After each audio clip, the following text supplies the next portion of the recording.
Өткен маусымда ПСЖ өз чемпионатында 23 турда ғана алғашқы жеңілісіне ұшыраған болатын. Ал биылғы маусымда екінші турдан ақ 3 ұпайдан айырылды. Жолдарына кесе көлденең тұрған Рен. Бұл кездесуде командадағы негізгі рөлді 16 жасар ойыншы Эдуардо Камавинга атқарды. Дәл осы матчтан соң ол жайында бүкіл әлем айтса бастады.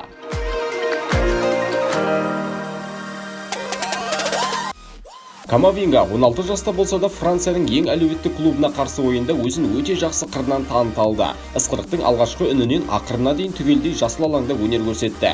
Жас жігіттің пас дәлдігі 98% көрсетті. Жартылай қорғаушымыз 2-1 мүмкіндікті ұйымдастырып, 3 мәрте допты тартып алуда шеберлік танытты. Бірақ Эдуардоның матчтағы басты ерлігі фантастикалық нәтижелі пасы. 48 минутта Камавинга Ромен Дель Кастильоға ассист жасайды. Бұл жеңісті гол болатын. Жас таланттың матчтағы еңбегін тіпті Лига бір өкілдерді ерекше бағалап, кездесудің үздік ойыншысы деп танынды. Мұнымен қоса Камавинга Франция чемпионатындағы жаңа рекордты орнатты. Ол турнир тарихындағы нәтижелі пас шығарған ең жас ойыншы атанды. Айта кетейік, бұл матч жасөспірім үшін алғашқысы да емес. Өткен маусымның соңында Рен үшін алаңға 6 рет шығып, бірінші командадан орын алды. Оның 4-еуін негізгі құрамда өткізді. Лига 1-дің биылғы маусымында Эдуардо 2 ойын өткізіп үлгерді және тағы бірін суперкубокта өткізгені бар.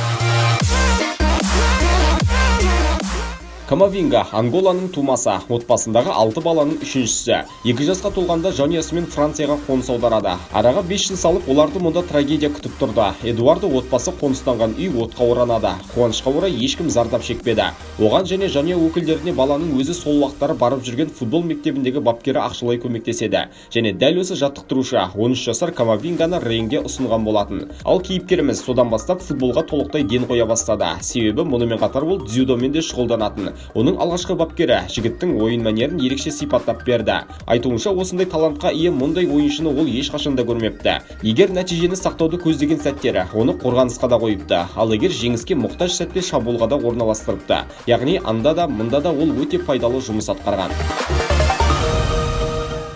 Дәл солай ПСЖ-ға қарсы өткен матчта да ол осы екі қырында бізге дәлелдеп бере алды. Шабуылдағы Килиан Мбаппеге ештеңе істетпей қойса, мұнымен қатар командасының шабуылдағы әрекеттеріне жиі араласып отырды. Қазіргі таңда Камавингаға дами түсу үшін клубта барлық жағдай жасалынған.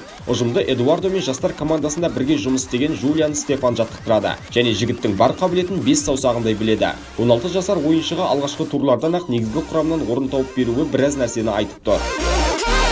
Оның таланты шексіз, бірақ жасы небәрі 16-да екендігін ұмытпауымыз керек. Сондықтан бізге оны қорғау, оған көмектесу, жетілу үшін еңбектенуіне қол ұшын беру қажет, деді Стефан.